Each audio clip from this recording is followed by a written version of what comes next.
Siregar dari Prodi Teknologi Produksi Tanaman Perkebunan. Hari ini kita akan membahas salah satu hal yang paling krusial dalam industri kelapa sawit, yaitu pemanenan yang baik dan berkualitas. Halo Sobat Pertanian dimanapun berada, kembali lagi dengan podcast Caca Mah Cakap-cakap Mahasiswa. Oke, kali ini kayaknya kita kedatangan kakak-kakak hebat nih dari Polbangtan Medan. Oh iya, sebelumnya nih, saya kepo nih kak, Polbangtan Medan itu kampus apa sih?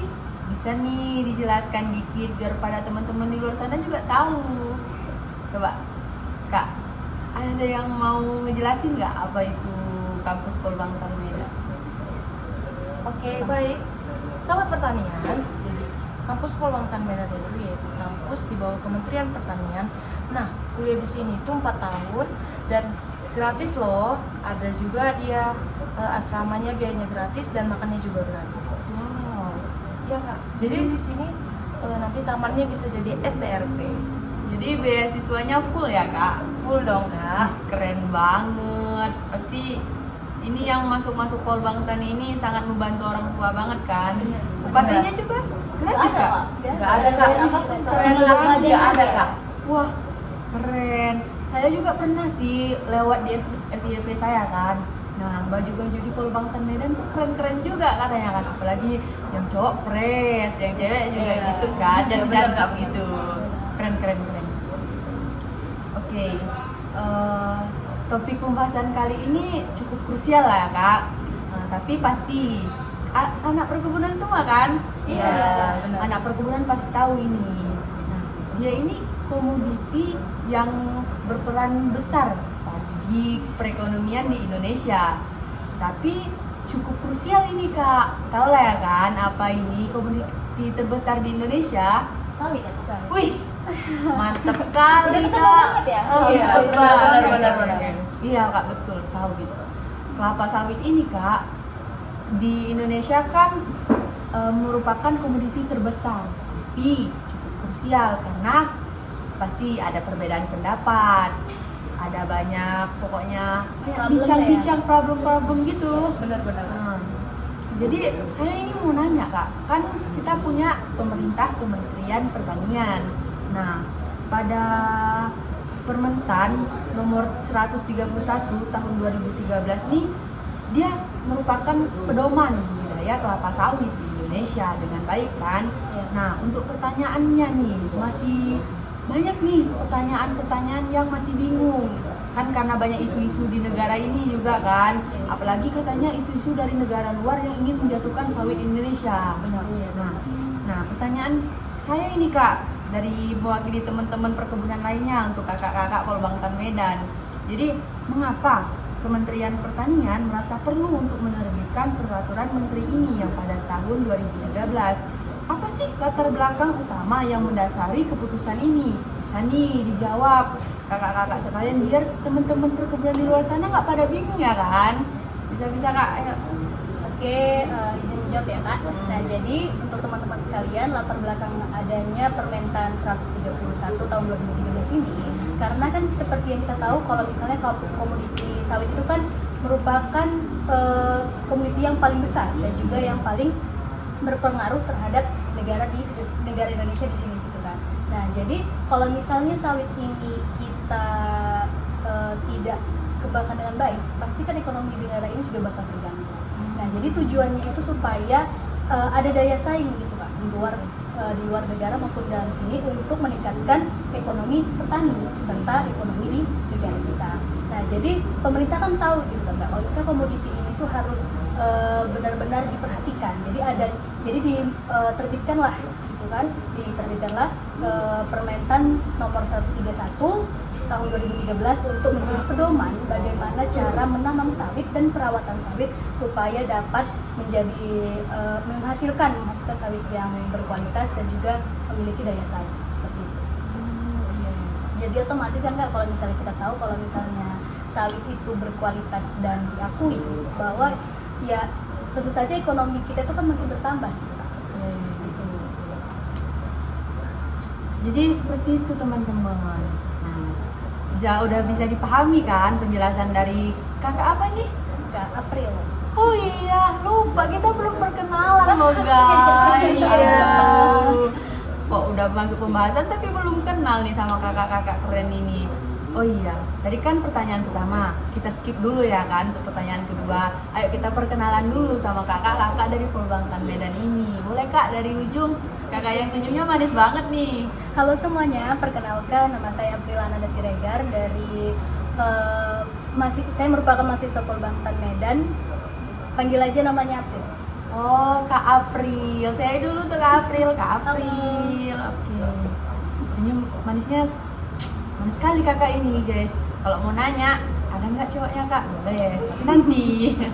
Oke. Lanjut sama kak. Ih, manis sekali senyum kak Beheli ini. Baru ini kayaknya. Baru apa ini kak? Oke, hai guys, perkenalkan nama saya Adelia Lorenzo Mursian. Panggil saja saya Adelia. Oke, manusiaan. Oh, kalau Batak itu yang sinamon itu kan? Gak apa lah kira-kira sinamotnya kak. Itu nanti kita spill, oke? Oke, nanti stay tune ya biar di spill sama kakak manusiaan. Oke, lanjut nih di samping saya. Kok diem-diem aja kak? Kakaknya pemalu-pemalu imut gitu Stay ya. tune. Anjay, stay tune. Oke kak, lanjut kak sama kakak. Dengan kakak siapa ini? Ya, halo guys, perkenalkan nama aku Kaya Syakira, biasa dipanggil Keke. Aku merupakan mahasiswi Polbangtan Medan. Oke, kakak Kayla. Dari mana nih kak? Dari Binjai. Oh, Salam dari Binjai. salam dari Binjai. Oke, nah udah perkenalan nih sama kakak-kakak Polbangtan Medan. Lanjut lah ya kita pada pembahasan kita. Nah, ada juga nih pertanyaan dari saya ini. Tadi kan saya membahas tentang latar belakang dibangunnya apa tadi kak? Dibangunnya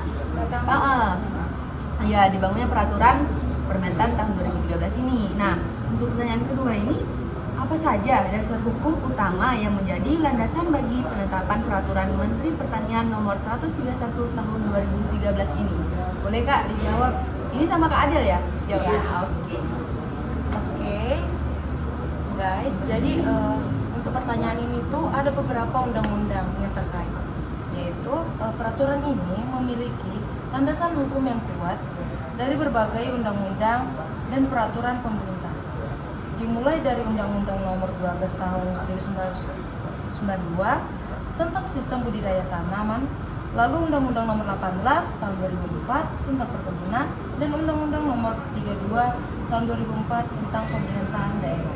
Selain itu, ada juga Peraturan Pemerintahan Nomor 38 Tahun 2007 tentang pembagian putusan pemerintahan antara pemerintahan daerah provinsi atau pemerintahan daerah kabupaten kota. Landasan hukum ini mencakup beberapa keputusan dari peraturan presiden terkait struktur organisasi kementerian serta keputusan Menteri Pertanian tentang jenis komoditi binaan dan organisasi Kementerian Pertanian hingga peraturan Pemerintahan Pertanian Nomor 98 Tahun 2013 tentang pedoman perizinan usaha perkebunan. Kerangka hukum yang komprehensif ini menunjukkan keseriusan pemerintahan dalam mengatur sektor perkebunan, khususnya kelapa sawit. Maaf ya guys, agak nervous. Nampak kali memang. Tapi kakak ini kayaknya pinter deh di masalah-masalah peraturan perundang-undang. Jawabannya semua tentang undang-undang ya guys. Oke. Oh iya kak. Sebenarnya ini part of the topic kita ya hari ini.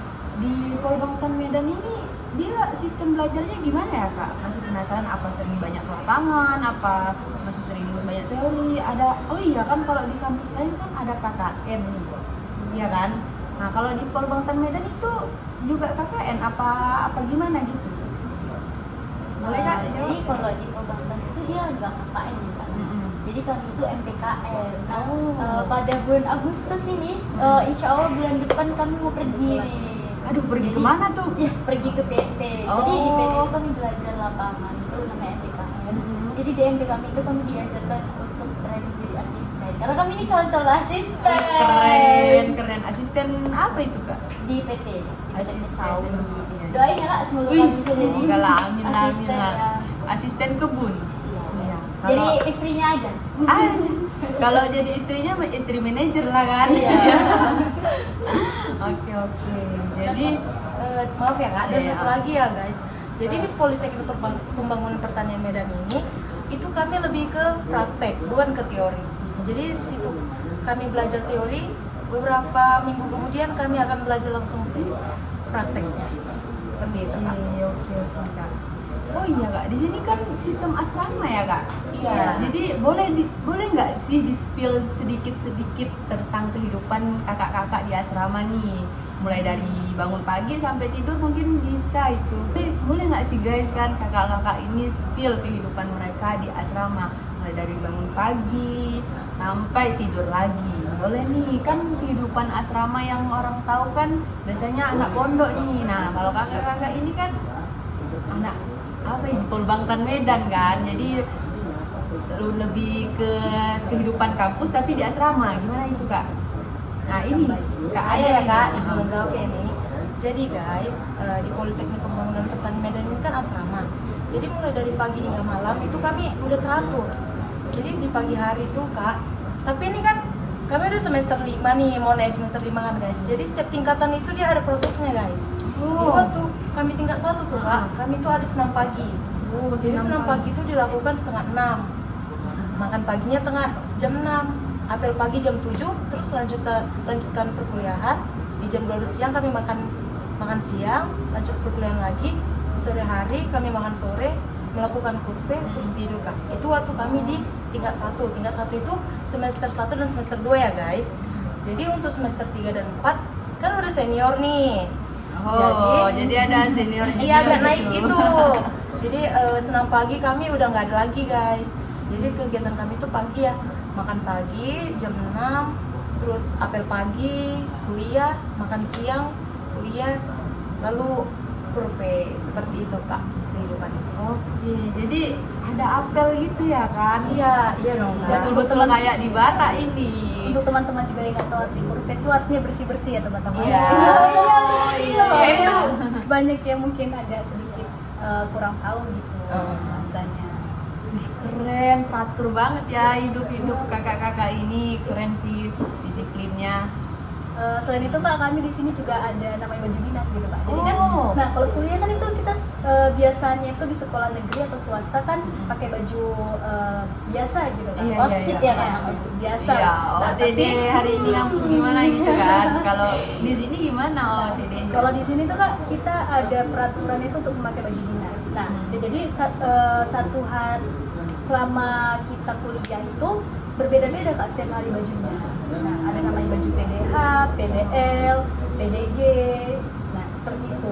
Jelasin kak, apa itu kepanjangan PDH, PDL? Iya banyak yang nggak tahu loh kak. Iya, baju-baju kayak Kalau gitu. misalnya baju PDH itu biasa dipakai hari Senin gitu. Nah, baju PDH itu baju dinas harian. Nah, biasanya itu dia itu lebih kayak rapi gitu ya kak, pakai dasi gitu kan, pakai apa namanya, pakai kartu nama ya. Oh, Nenteng, iya, nenteng nenteng. ya seperti itu. Nah, kalau misalnya hari Selasa itu biasa pakai PDL. PDL itu baju dinas lapangan. Nah, ini biasanya dipakai untuk di lapangan. Kalau misalnya kita ada namanya praktek. Namanya juga di sini kan kita kebanyakan Praktisi. praktek ya kan. Iya, benar. Nah, ada yang ketiga itu namanya bajunya PDG ya. Baju dinas garden ya. Garden ya artinya siapa yang nggak tahu ya kan? Iya, Ya, kebun. untuk di kebun Iya, di iya, kebun. benar. Benar banget. Nah, biasanya itu kalau untuk warna PDH sama PDL itu kan sama ya untuk semuanya jurusan kan sama prodinya itu sama. Tapi untuk baju PDG itu warnanya berbeda-beda gitu. Jadi Tergantung- menandakan jurusannya itu warna. Oh iya kakak, Iya. kalian ini jurusan apa? Nah, kalau misalnya kami nih kak jurusan TPTT nih. Apa ini? Terpesona. Apa itu? Jadi TPTP itu teknologi produksi tanam perkebunan. Oh. Dan ciri khas kami itu warna merah, artinya berani. Ah, iya, benar. Merah menyala gitu kan. Di sini kan ada dua jurusan kan, jurusan pertanian sama perkebunan. Nah, Iya. untuk perkebunan sendiri itu dibagi dua, Iya. gitu kan. Perkebunan penyuluhan presisi, penyuluhan perkebunan, satu lagi TPTP ya kami nih Kak. Oh, TPTP, Ya. merah menyala, Merah. tebar pesona toh. Oke, keren sih. Jadi outfitnya itu nggak perlu mikir outfit apaan dia ya mau ke kampus ini, udah ditentukan. Ya, benar. Keren.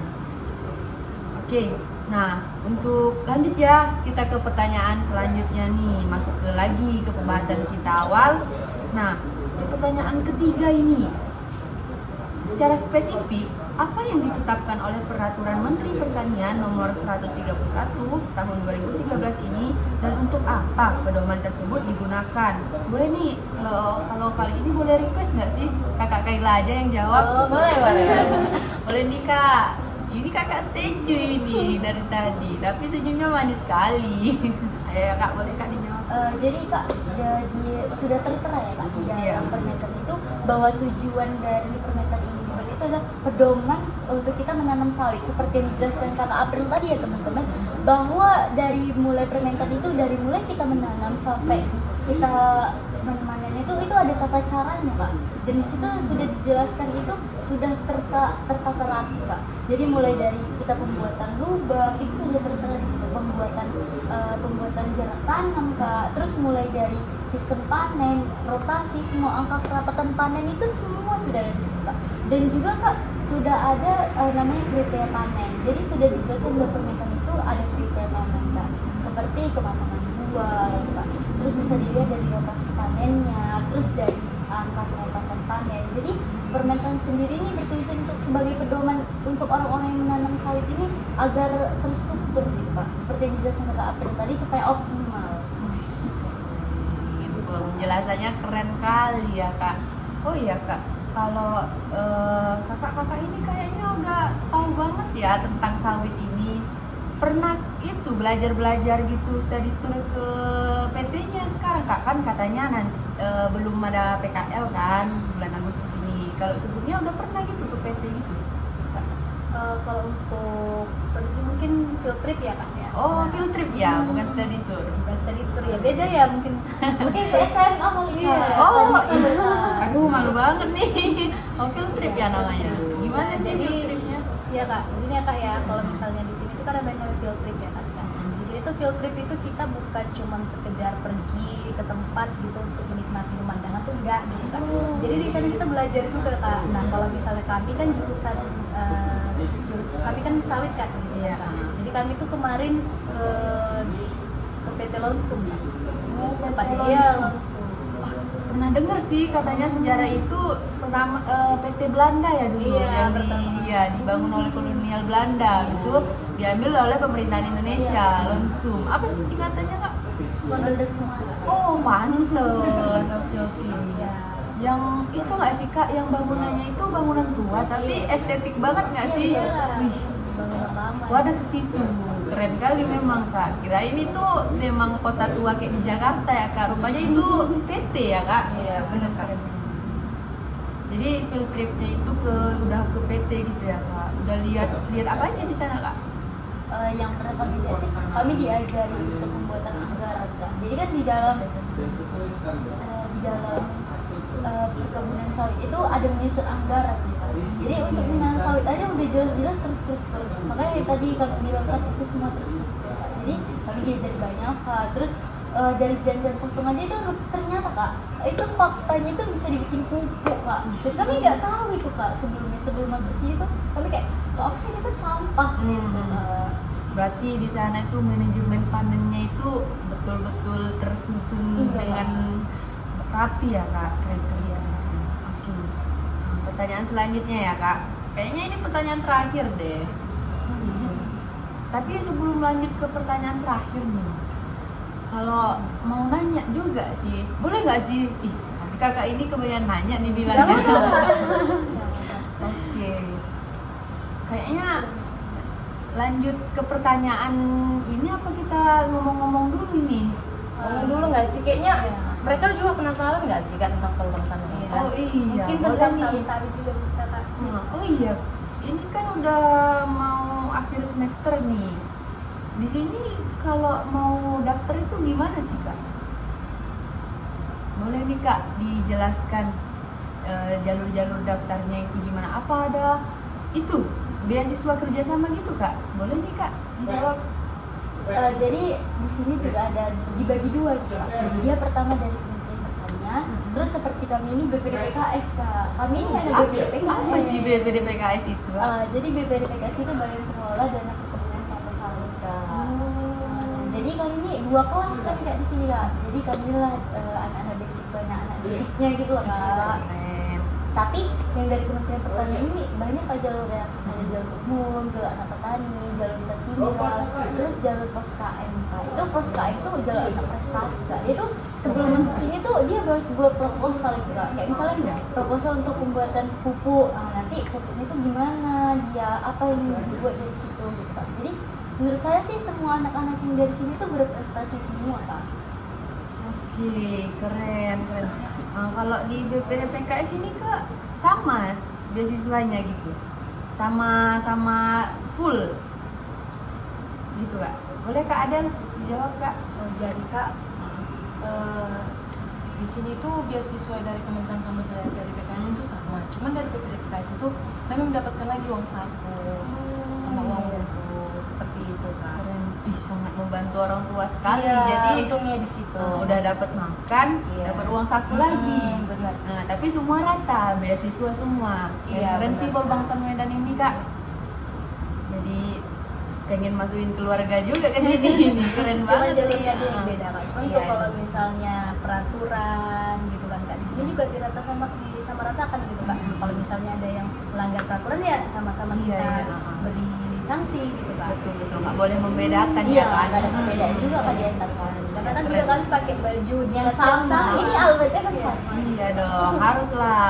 Walaupun dari manapun berada, dari manapun jalur kita masuk, kita tetap sama. Di sini anak beasiswa negara. Iya, benar. Oke. Ih, keren, menjunjung sekali kesetaraan itu. Oke Kak, mungkin udah cukup ya yapingnya kita kan. Kita lanjut pertanyaan terakhir nih Kak. Oke, lanjut pertanyaan terakhir nih. Pemberian dan pertanggungjawaban peraturan. Kapan sih peraturan menteri ini mulai berlaku dan siapa aja pejabat yang bertanggung jawab atas penetapan dan pengundangannya gitu?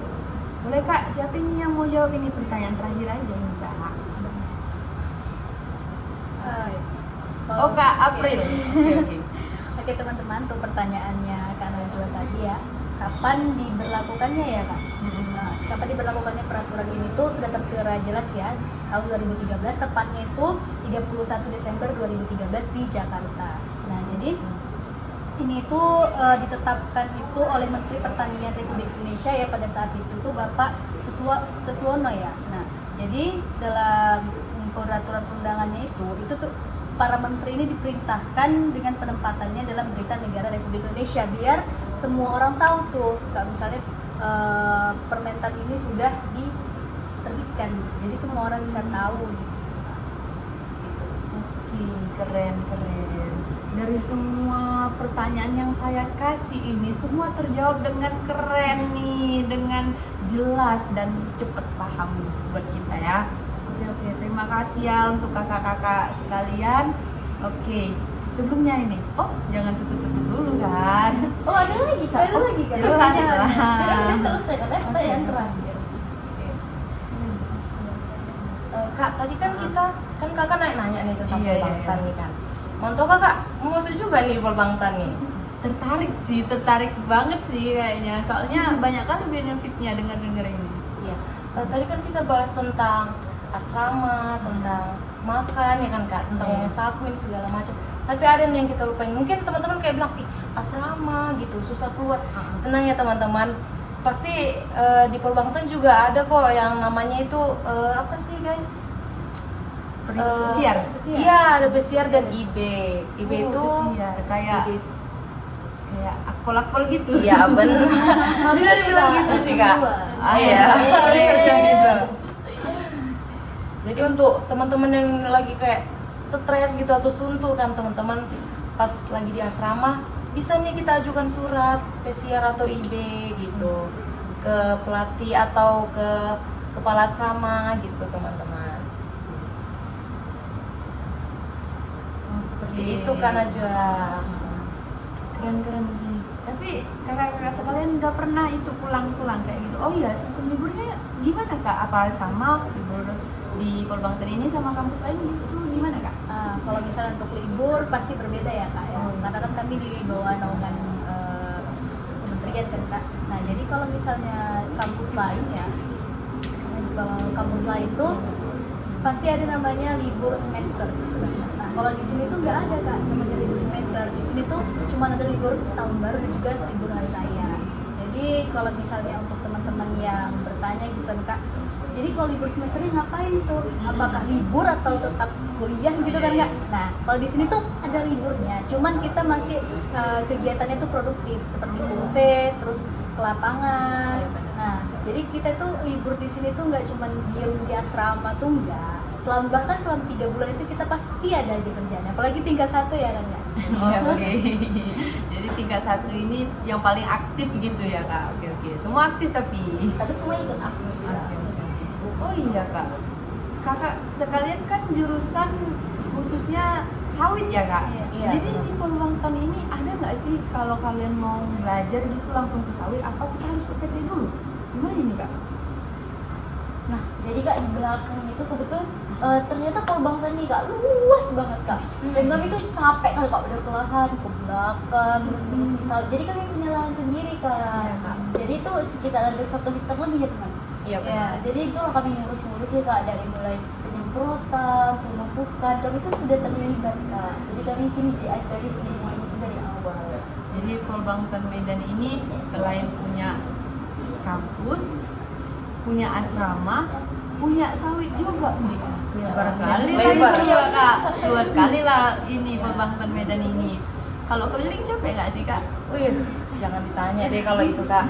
Jadi bisa lah maraton sekitar Polbangten ini. Iya. Oke. Dan soal sawit tadi kan kak, kami tuh bukan cuma ngurus sawit TBM loh kak, kami juga punya sawit TM. Dan di Jadi sini yang sawit yang besar-besar itu ada di Polbangten. Kakak jelasin dulu dong kak. Jelas ya, Kak? MT Aku nggak tahu kak. Nah jadi teman-teman, untuk sawit TM itu yaitu tanaman menghasilkan, dan TBM itu tanaman belum menghasilkan. Jadi kalau untuk yang sering dipanen-panen itu, nah itu kita bisa pergi ke TM seperti itu. Jadi untuk TBM itu ada perawatan khususnya lagi teman-teman, seperti itu kak. Dan kak di sini tuh bukan cuma lahan sawit. Oh iya. Iya kak. Ada lahan apa aja Ada nih? dong kak. Kan prodi kami di sini ada 3 kak. Ada perkebunan, TPTP dan pertanian. Jadi perkebunan sama pertanian juga punya kebun sendiri kak. Kalau pertanian biasanya identik sama sawah ya kak? Iya. Ada juga kan sawahnya. Ada, Kak. Keren sih. Sawah ada, Kak, di sini. Ada sawah. Jadi untuk kebun-kebun kayak tanaman-tanaman lain? Oh iya, tanaman hortikultura ya. Oh iya ada. Ada kak. Berarti memang luas sekali ya teman-teman Polbangten luar Medan biasa ini. memang. Ada sawah, ada tanaman holti, ada sawitnya pula sawit besar-besar kan? Iya benar. Jadi pengen sih keliling-keliling Polbangten ini, bisa lah nanti diajak keliling ya kan? Iya. Oke. Soalnya kan kami kan jurusannya emang khusus di sawit kan. Nah, jadi kalau misalnya di sawit itu kalau nggak ada dia sawitnya yang bisa kita amati secara langsung, ya kita tidak tahu lah bagaimana cara panen, bagaimana perawatan, itu kan nggak mungkin lah kalau bisa tidak ada contoh sawitnya seperti itu. Keren banget sih percakapan kita malam ini, sangat bermanfaat. Ada lagi nih kak yang mau disampaikan nih? Mungkin yang belum tersampaikan bisa disampaikan kan tentang Polbangten Medan, apa nggak tentang materi-materi yang belum banyak orang tahu gitu? Mungkin alsintan tidak. Alsintan, apa sih itu alsintan kak? Itu tuh alat mesin pertanian gitu kak, alat mesin pertanian yang bisa dibilang alat mesin yang modern lah kak, untuk misalnya untuk pertanian. Nah jadi kami di sini juga ada mata kuliah alsintan, tapi semester lalu tapi ya kak, ini semester ini nggak ada lagi. Jadi di situ kami diajari teori dan juga prakteknya, bagaimana cara penggunaannya secara langsung gitu kak. Kalau alsintan berarti alat-alat berat gitu ya kak? Iya. yang traktor itu ya kak, Iya, kalian termasuk. Kami juga ada pakai. ngebawa ya. Iya. Jadi kami bukan cuma sekedar belajar kak, tapi kami mempraktekannya. Jadi cewek juga gitu kak? Iya, di sini Bawa. cewek cowok itu harus bisa kak. Keren sih, udah naik itu lebih dari mobil ya besarnya kan? Iya, benar. Karena kan itu salah satu hal yang penting kan kak dalam panen kelapa sawit ya. Jadi kan kalau panen kelapa sawit yang mungkin teman-teman belum tahu tuh panjang gitu prosesnya kak. Jadi panen itu sebenarnya nggak sembarangan gitu kak. Pasti kan ada prosedurnya juga. Kan dibilang di Permentan nomor 131 tahun 2013, mungkin teman-teman bisa lihat nanti di situ. Itu ada pedoman-pedomannya yang benar-benar lengkap gitu untuk teman-teman lihat. Makanya kita bahas di sini tuh betapa pentingnya gitu kan, betapa misalnya peduli pemerintah terhadap komoditi sawit ini, sehingga diterbitkanlah Permentan nomor 131 tahun 2013. Keren banget, keren luar biasa kerennya guys, kakak-kakak Pembangunan Medan ini. Oke guys, mungkin cukup sekian podcast Cacamah hari ini. Dan terima kasih banyak saya ucapkan kepada kakak-kakak dari Pembangunan Medan. Nah, Kak April, Kak Adel, Kak Keila, terima kasih banyak. Oh iya guys, di sini kayaknya saya juga merasa kurang sih. Saya sebagai yang tukang nanya-nanya ini belum perkenalan ya guys. Oke guys, bersama saya Najwa Libradadi dan podcast Cacamah, cakap-cakap mahasiswa. Kami pamit undur diri, semoga bermanfaat pembahasan topik kami malam ini. Kami akhiri, wassalamualaikum warahmatullahi wabarakatuh dan sampai jumpa, selamat malam. Nah semuanya, bagaimana video tadi? Menarik bukan? Mari kita wujudkan perkebunan kelapa sawit yang berkualitas dan berkelanjutan. Bye-bye.